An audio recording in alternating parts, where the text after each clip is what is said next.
नमस्कार दोस्तों, आप देख रहे हैं जनमन न्यूज और मैं हूं आपके साथ राहुल नायक।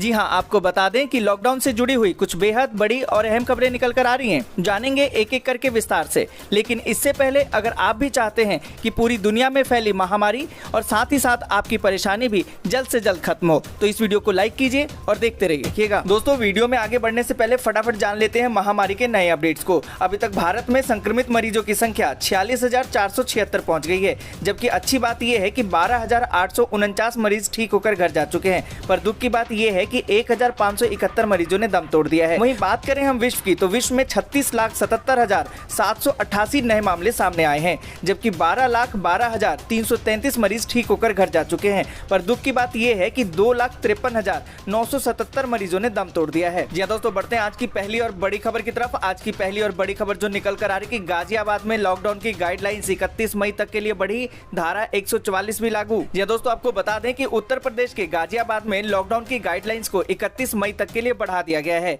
इसके साथ ही कोरोना वायरस और ईद के चलते धारा 144 भी लगा दी गई है। गाजियाबाद के जिलाधिकारी अजय शंकर पांडे ने मंगलवार को इससे संबंधित आदेश जारी किए हैं। जी दोस्तों, आपको बता दें कि आदेश के मुताबिक सार्वजनिक स्थलों पर थूकना एक दंडनीय अपराध होगा और फाइन भी वसूला जाएगा। सार्वजनिक जगहों पर बिना फेस कवर और मास्क के जाना दंडनीय अपराध होगा। सभी धार्मिक स्थल बंद रहेंगे। इसके अलावा सार्वजनिक स्थलों पर भीड़ न लगाए जाने के भी आदेश दिए गए हैं। जी दोस्तों, जिस तरीके से गाजियाबाद में लॉकडाउन की गाइडलाइंस को बढ़ाया गया है, इसे देखकर आपको क्या लगता है? इस पूरी खबर पर आप अपनी राय कमेंट करके जरूर बताएं। दोस्तों, आगे बढ़ने से पहले वीडियो को लाइक और शेयर जरूर कर दें। अगर अभी तक आपने चैनल को सब्सक्राइब नहीं किया तो सब्सक्राइब करें, बेल के आइकन को दबाएं, ऑल नोटिफिकेशन को जरूर ऑन करें। और इसी के साथ बढ़ते हैं अगली बड़ी खबर की तरफ। अगली बड़ी खबर जो निकल कर आ रही कि कोरोना काल में नौकरी पर संकट, मोदी सरकार 2 साल तक खाते में डालेगी पैसा। ये दोस्तों, आपको बता दें कि कोरोना संकट की वजह से देश की इकोनॉमिक बुरी तरह से प्रभावित हुई है। इस हालात में लोगों की नौकरी पर भी संकट के बादल मंडरा रहे हैं। कई कंपनियों ने तो छटनी भी शुरू कर दी है। जी दोस्तों, आपको बता दें कि अगर आपके सामने भी नौकरी से जुड़ी हुई समस्या खड़ी हो रही है तो ये खबर आपके लिए है। दरअसल केंद्र सरकार की एक ऐसी स्कीम है जिसके तहत बेरोजगार होने की स्थिति में कर्मचारी को 24 महीने तक पैसे मिलेंगे। जी दोस्तों, आपको बता दें कि मोदी सरकार की इस स्कीम का नाम है अटल बीमित व्यक्ति कल्याण योजना। इस योजना के तहत नौकरी जाने पर सरकार आपको 2 साल तक आर्थिक मदद देती रहेगी। ये आर्थिक मदद हर महीने दी जाएगी। बेरोजगार व्यक्ति को ये लाभ उसकी पिछले 90 दिनों की औसत आय के 25% के बराबर दिया जाएगा। अगर आप भी इस योजना का लाभ उठाना चाहते हैं तो आपको सबसे पहले ESIC की वेबसाइट पर जाकर अटल बीमित व्यक्ति कल्याण योजना के लिए रजिस्ट्रेशन कराना होगा। जी हाँ दोस्तों, हम आपसे जानना चाहते हैं कि इस आपदा की घड़ी में बेरोजगारी का हल क्या हो सकता है। कमेंट करके हमें बताएं। जी हाँ दोस्तों, बढ़ते हैं अगली बड़ी खबर की तरफ। अगली बड़ी खबर जो निकल कर आ रही कि नैनीताल में भारी बारिश में भी नहीं डिगे कदम, घंटों भीगकर शराब खरीदते दिखे लोग। जी हाँ दोस्तों, आपको बता दें कि लॉकडाउन के बीच कई राज्यों में शराब की बिक्री पर से पाबंदी उठा ली गई है। इसकी इजाजत मिलने के बाद शराब की दुकानें खुलनी शुरू हो गई। खरीदारों में भी बड़ी बेताबी दिख रही है। इसी वजह से देश के अलग अलग कोनों से शराब दुकानों के बाहर लोगों की लंबी कतार देखी जा रही है। लोग सोशल डिस्टेंसिंग की धज्जियां उड़ाते दिख रहे हैं। इसे रोकने के लिए पुलिस को लाठियां भांजनी पड़ रही है।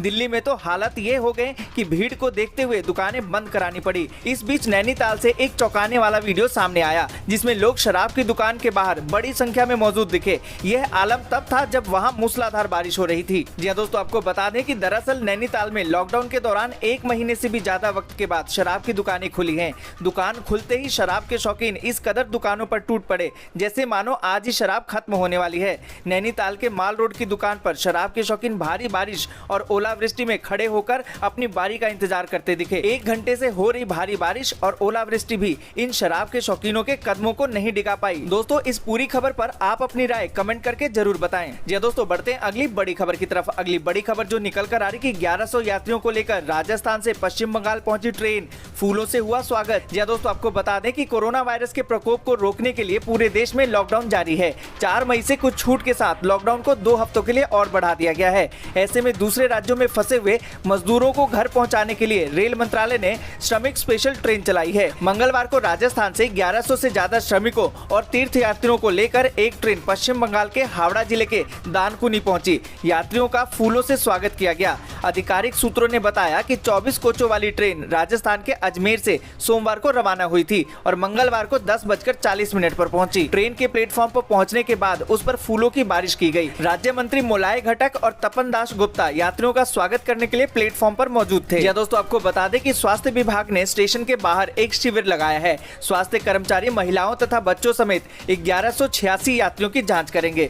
सूत्रों ने बताया कि जिन यात्रियों में लक्षण दिखेंगे उन्हें जरूरी चिकित्सीय इलाज मुहैया कराया जाएगा। वहीं अन्य को बसों के माध्यम से राज्य के अन्य स्थानों तक उनके गंतव्य स्थान तक पहुंचाया जाएगा। ये दोस्तों, बढ़ते हैं अगली बड़ी खबर की तरफ। अगली बड़ी खबर जो निकल कर आ रही कि रेलवे ने चलाई अब तक 67 ट्रेनें और 21 श्रमिक स्पेशल होंगी रवाना। ये दोस्तों, आपको बता दें कि भारतीय रेलवे ने मंगलवार को कहा कि 1 मई से अभी तक 67 श्रमिक स्पेशल ट्रेनें चलाई गई, जिसके द्वारा 67,000 प्रवासी मजदूरों को उनके गृह राज्य पहुंचाया गया। 4 मई तक रेलवे ने 55 श्रमिक स्पेशल ट्रेनें चलाई थी।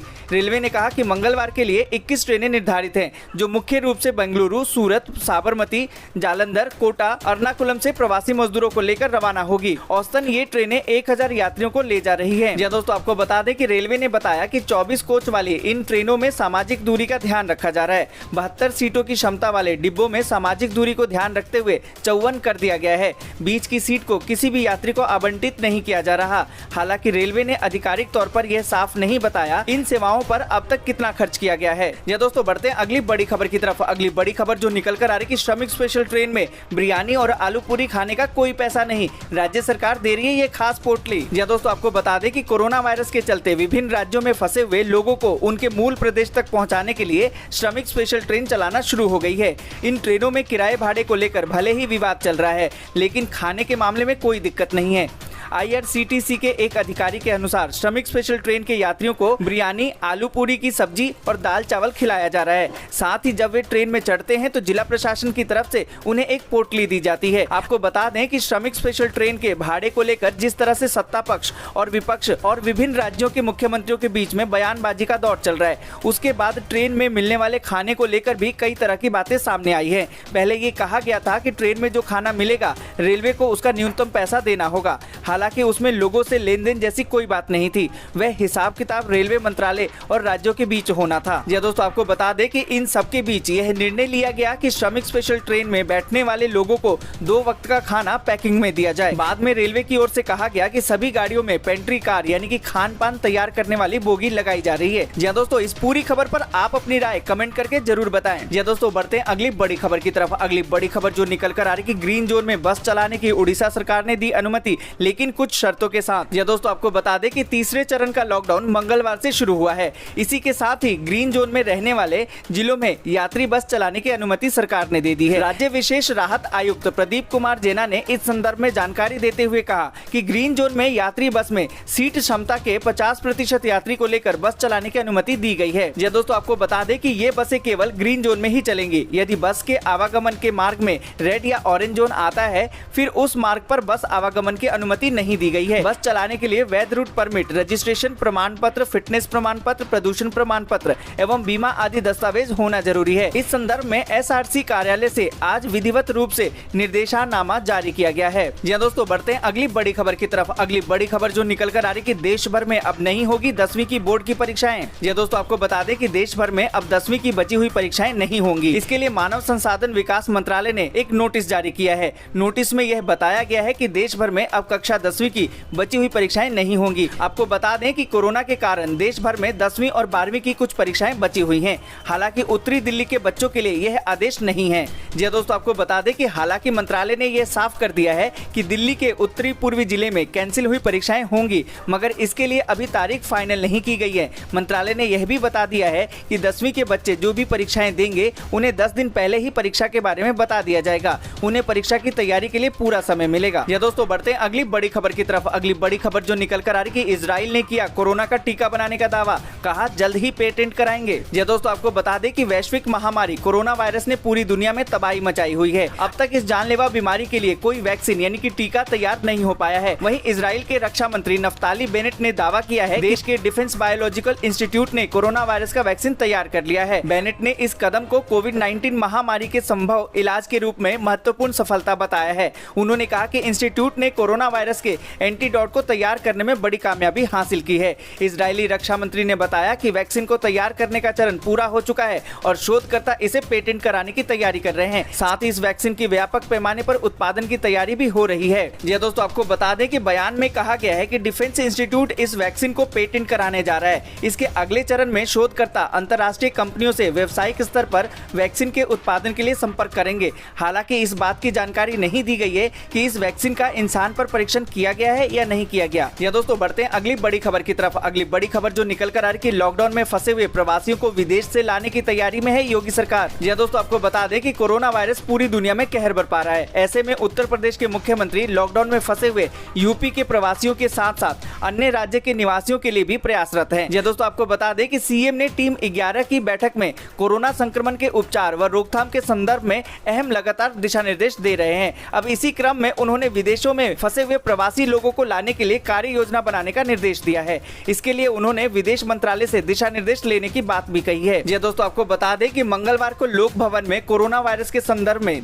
किए गए एक प्रेस कॉन्फ्रेंस में अपर मुख्य सचिव गृह अवनीश कुमार अवस्थी ने यह जानकारी दी। उन्होंने कहा कि सीएम को प्रदेश व गैर प्रदेश ही नहीं बल्कि उन लोगों की भी चिंता है जो विदेशों में हैं। उन्होंने बताया कि भारत सरकार के विदेश मंत्रालय के सहयोग से यूपी के ऐसे लोग जो विदेशों में हैं उन्हें लाने की योजना भी तैयार की जा रही है। ऐसे लोगों को लाने के लिए लखनऊ और बनारस एयरपोर्ट की सेवा ली जाएगी। साथ ही वहीं पर क्वारंटीन व स्वास्थ्य परीक्षण की भी सुविधा दी जाएगी। जी दोस्तों, बढ़ते हैं अगली बड़ी खबर की तरफ। अगली बड़ी खबर जो निकल कर आ रही है कि सोशल डिस्टेंसिंग तोड़ने वालों को रोबोट देगा करंट का झटका। जी दोस्तों, आपको बता दें कि कोरोना वायरस को अंजाम तक पहुंचाने के लिए नित नए प्रयोग और रिसर्च हो रहे हैं। वाराणसी के एक नौजवान ने भी इस दिशा में कदम बढ़ाया है। उसने कोरोना से बचाव के लिए एक ऐसा रोबोट तैयार किया है जो न सिर्फ सुरक्षा की ड्यूटी निभाने वाले जवानों को सुरक्षित रखेगा बल्कि लॉकडाउन तोड़ने वालों को करंट का झटका भी देगा। जी दोस्तों, आपको बता दें कि इस रोबोट के रहते पुलिस कर्मियों को भीड़ भाड़ वाले इलाके में जाना ही नहीं पड़ेगा। उन्हें संक्रमण का खतरा भी कम रहेगा और वे इस रोबोट के माध्यम से आराम से अपनी ड्यूटी निभा सकेंगे। इस रोबोट को बनाने वाले विशाल पटेल का दावा है कि एंटी कोविड-19 रोबोट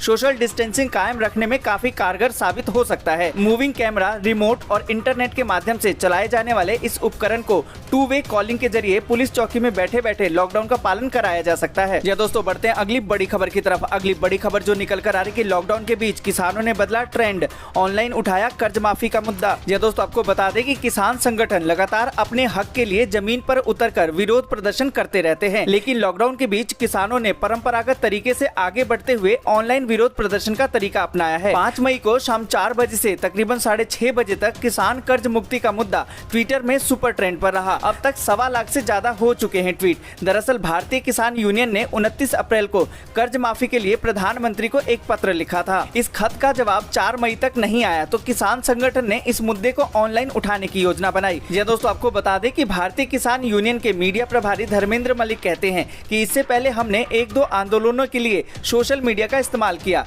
लेकिन पहली बार आंदोलन इस स्तर पर सफल हुआ है। यह दोस्तों, बढ़ते हैं अगली बड़ी खबर की तरफ। अगली बड़ी खबर जो निकल कर आ रही है कि फ्लिपकार्ट अमेजन को टक्कर देने आ रहा है भारत ई मार्केट, जाने और पोर्टल से कैसे है अलग। यह दोस्तों, आपको बता दें कि देश के खुदरा कारोबारियों के संगठन CAIT का ई कॉमर्स प्लेटफॉर्म भारत ई मार्केट अगले 1 माह के भीतर लॉन्च हो जाएगा। CAIT के महासचिव प्रवीण खंडेलवाल ने मंगलवार को इस बात की जानकारी दी। खंडेलवाल ने कहा कि इस पोर्टल को लेकर काम बहुत तेजी से चल रहा है और विक्रेताओं का रजिस्ट्रेशन शुरू हो चुका है। संगठन ने पिछले सप्ताह पोर्टल के नाम का खुलासा किया था। डिस्ट्रीब्यूटर, थोक विक्रेताओं, ब्रांड्स, रिटेलर से लेकर छोटे कारोबारी तक भारत ई मार्केट के जरिए सामानों की बिक्री के लिए रजिस्ट्रेशन कर सकते हैं। भारत ई मार्केट अभी ग्रोसरी की ऑनलाइन बिक्री के साथ शुरुआत करेगी और बाद में अन्य श्रेणी के सामान को भी प्लेटफॉर्म पर लिस्ट किया जाएगा। दोस्तों, आपको बता दें कि CAIT के इस मार्केट प्लेस का मुकाबला फ्लिपकार्ट, अमेजन, स्नैपडील और रिलायंस के आने वाले जियो मार्ट जैसे दिग्गज कंपनियों से होगा।